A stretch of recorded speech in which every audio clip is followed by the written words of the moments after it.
5 years ago, my brother-in-law got married, and we went off to the wedding in Atlanta. At the time of the wedding, I didn't make them anything as a wedding gift. So we thought, as the 5-year wedding anniversary is wood, I could make them something for their current wedding anniversary. It just so happens that the tree that I milled up at my father-in-law's house 4 years ago was the tree in the front of the childhood home of my brother-in-law, if that makes sense.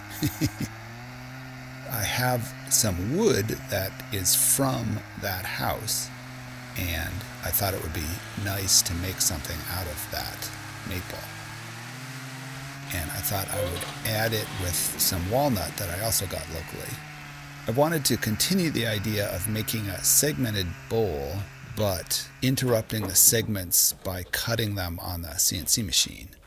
So what I wanted to do is to make half the bowl out of maple and half the bowl out of walnut, then cut that seam between the two on the CNC machine and make something more interesting than just a simple segmented bowl. So I cut up one of the slabs of walnut, which is now ready to be used. It's a little safer to cut the slab on the bandsaw and not the table saw, as it usually doesn't sit real flat. So I cut the piece down to where I could fit it on the joiner and run it through the planer. I also got some of the pieces of maple ready. I have some big slabs from this tree, but I still have some smaller pieces that I cut up as well, and those work better for segments. Once the pieces have a flat face and side, I can cut them on the table saw and start making the strips to be able to make the segments for the rings and to make the bowl. The maple was going to be the lower section of the bowl. I thought I would make that section out of bigger pieces, and the upper section would be walnut, and I would make that out of smaller pieces. So I cut all the strips from the walnut piece. My sled for cutting segments has always had a little bit of an issue where the sort of front vertical piece that holds the cut together doesn't allow me to cut wide segments, or anything wider than, I think, about 2 inches.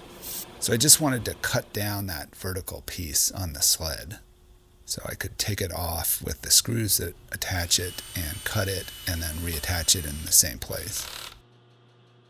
Once I did this, I could then cut wider segments, which for doing the bottom of pieces is helpful, as the segments need to reach from the inside all the way to the center, and thus need to be a little wider.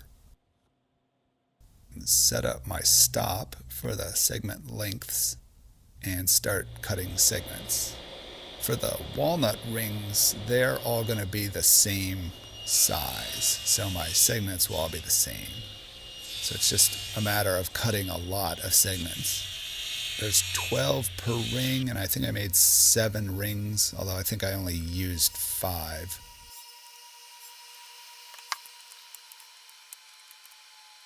And once I had the segments cut, I could start gluing them together. And really this is just getting the glue between each joint and then clamping them all together. And if your angles are right, then it works out. A band or a hose clamp will put a huge amount of force on those joints. I can cut the maple segments. I think this is a ring that's close to the bottom, so it's fairly wide. But my new setup on the jig worked perfectly. And I can glue those up. Exactly the same method. These are a little bigger, or a little chunkier, as you can tell. Mostly at this point, I'm just trying to get the joints tight and all of them to sit flat. The flatter the ring is, the less sanding I have to do once the glue is set up. And here's the bottom piece. A lot of glue squeeze out. That really doesn't matter. It's all going to get cleaned up. Once the rings have set up, I can sand the faces of the rings. 2 of the rings I'm going to want to hold down to the CNC table. So I found I can cut more segments of about the same size out of some scrap wood. I can glue those to the outside of the ring and make hold down tabs for the ring. This makes it easy to hold the ring on the CNC table. Once I had the tabs on one ring, I could add some more rings to that ring and make the piece that I'm going to cut on the CNC. In gluing the rings together, it's the seam between the rings that's most important at that point. I can start to cut the maple rings. So this is the bottom or the lower section. And I can use the center of the ring as my 0 point. So my idea at this point, since I had maple from Oregon, I thought it'd be cool to somehow make the pattern of the seam have to do with Atlanta. I loosely based the pattern between the maple and the walnut on the skyline of Atlanta. I thought it'd be kind of neat to do a sort of city skyline as that seam between the two kinds of wood. So the maple would be the ground and the buildings, and the walnut would be the sky. The first ring, or the first level that I started to work on, I did by cutting slots into the ring and then adding walnut into those slots. In making the pattern of the skyline, I divided the ring into 72 wedges and 1/4-inch height increments. So that gave me a grid to work with, and I could lay the skyline out onto that grid, kind of force it into matching, or sort of abstract the skyline into that grid. But that gave me something that I could translate into cuts on the CNC. I'm limited to how deep I can cut, to about 1 inch. So if I wanted to make the pattern be taller than 1 inch, I needed to do this in sections. So the first section, I just cut slots into the ring, then made the corresponding walnut wedges to fit into those slots. Each single wedge is 5 degrees of difference, and each double wedge is 10 degrees of difference from the two sides. With my 5-degree fence on my sled, I can cut both of those, either by cutting a square cut and then an angled cut to get the 5 degrees, or 2 angled cuts to get the 10 degrees. Then it's just a matter of gluing the pieces of walnut in place. I did this without any clamps and just hoped that my tight fit of the wedges would hold them in place. And it seemed to have worked. So once the glue is set up, I can then flatten that top with the CNC. I've found with pretty much everything, when you set it down on the CNC table, if you need a flat surface that's true to what you're going to be cutting, you need to flatten it with the CNC. You can't try and make it perfect and then just use it. It helps to just run a flattening pass to get started. I wanted to glue the next ring on, and I could just glue it in place here, but what I thought I would do is take it off and sand it just a little bit, then glue the next ring on, and with it off the CNC table, I can clamp that next ring in place. Luckily, my tabs aren't in the way of the clamps. So the 3 hold downs on the right, I locked down to the table to hold the position of where the ring was. And I can use the 3 other clamps to hold the rings in place and then move my positioning clamps last. This allowed me to get the setup back into the exact same location. Then my previous cuts and pieces of walnut will line up as the sort of deep spots in the cityscape. For the second ring, I cut all the cutouts at once, and I will cut the reverse of this into the walnut piece and then fit the entire system together in one glue up.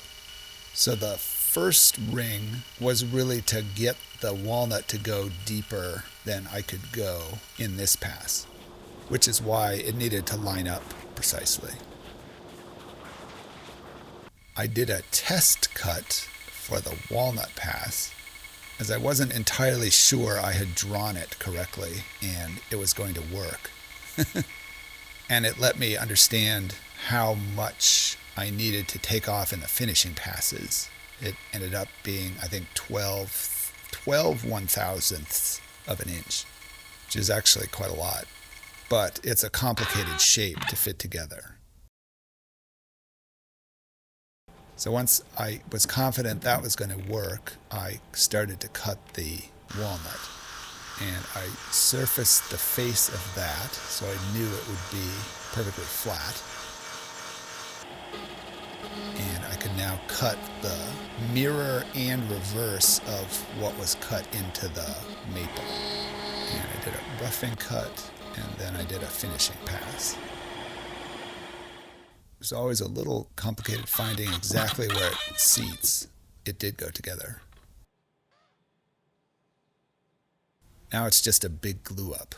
So I dumped a whole bunch of glue on the joint and quickly tried to spread that glue around. A lot of the mass of this wood's going to get turned off on the lathe. So I need to get glue everywhere, as I don't know exactly which part's going to actually be part of the final piece. So there's probably the most complicated part of this project.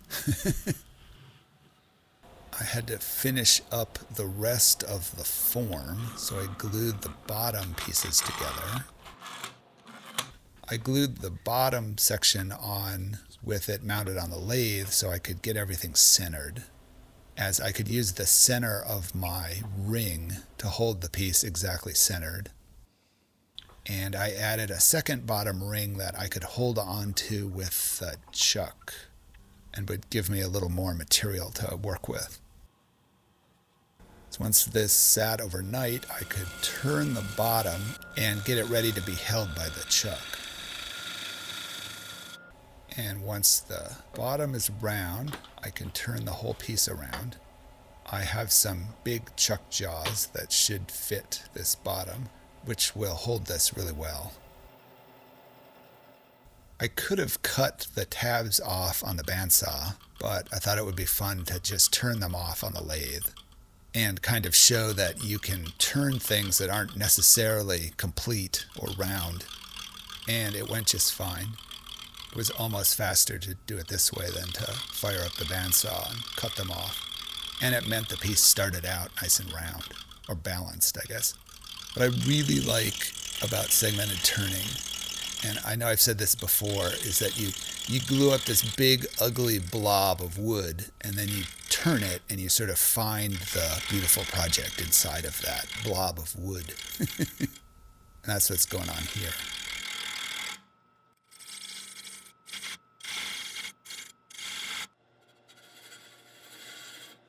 Once I had the tabs turned off, I could work on the main body of the piece. I was thinking a little bit about the form I was after. I didn't want to do sort of a big wide bowl that might look like something you'd put salad in or chips or something like that. I wanted to make something sort of taller and a little more vase-like. So that's what I was after with the glue up. And I was continuing to think about that at this point. One thing that's also really nice about segmented turning is all of the grain is in the same direction. So even though it's hard and dry wood, it cuts really nicely and really smooth. There aren't any surprises. And if your joints are nice and tight, you don't get any chip out.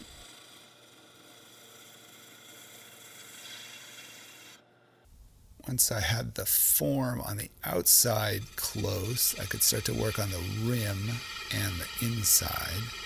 I glued on an extra walnut ring, not entirely sure what the form was going to look like once I got it shaped a little bit, but I decided I still wanted to just remove that top ring, so I can do that on the lathe pretty easily. I worked on the inside. It was a deep form, and it was a little bit sketchy as I had to sort of reach the tool into the inside surface. but it cut really well and it actually went surprisingly well. I got it smooth enough to where I really didn't have to sand much on the inside. The wood from both of these trees has turned out to be really nice and really nice for turning. I can get back to the outside and kind of finalize the form on the outside. I sort of wanted kind of a round, almost spherical shape at the bottom, and then a almost linear shape at the top. I can start to sand. I've always wanted to show how the simple rotating sanding disc against the rotating piece on the lathe gives you a really nice random sandpaper pattern, where you don't really have the possibility of cutting deep grooves with the sandpaper because the two surfaces are turning against each other, and you never get a piece of sand falling into the same place. And then once I get up to really fine grits, I can just sand by hand without the drill. So now the main form is done, and I can turn the piece around again and work on the bottom, which is mostly turning off the part that I had for the chuck, or the tenon basically, and shaping the bottom of the piece. Holding the bowl gouge kind of at the side and shearing off the face of the piece is a good way to remove a lot of material at once and quickly. So you can see I almost have a sphere with sort of a top. And I can get that as close to the form as I want. And I wanted to make a little indent at the bottom so it would sit flat. And I wanted that part to be as small as possible, but not so small that it would be too tippy. So I kind of guessed and made a place for the foot. Then I could cut off the piece being held in place with the tailstock. I kind of get that as close as I can and then stop everything and cut that by hand. Not so much because I don't want that little piece to go flying off, but because once it comes off, then the tailstock isn't doing anything, and I don't want the bowl coming off. Then I can shape the bottom, get that as close to finished as I can. Then sand, and this sanding usually goes pretty fast. There's more time spent changing the sanding discs than actually sanding. I've got a little pair of cutters that are probably for something else, but they work great for cutting this little tab off the bottom. And the piece is done on the lathe. I had that little nubbin left in the center of the bottom, and I noticed when I put the piece down, it just perfectly balanced on that. And I could have it sort of rotate on that center, but I ended up cutting it off. And I added finish. I did the inside first, and I can do the outside. As this is all side grain, there's no end grain. It doesn't really soak the finish up like the way end grain does. I really just have to get it coated. It's pretty easy to finish. And it's done. Really the most complicated part was doing the seam, or the cityscape, which worked out pretty well. I don't know that you can really recognize it as Atlanta.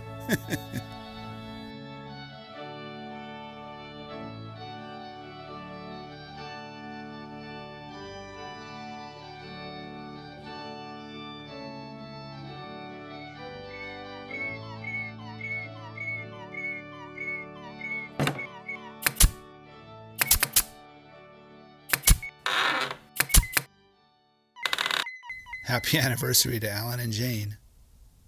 Thanks for watching.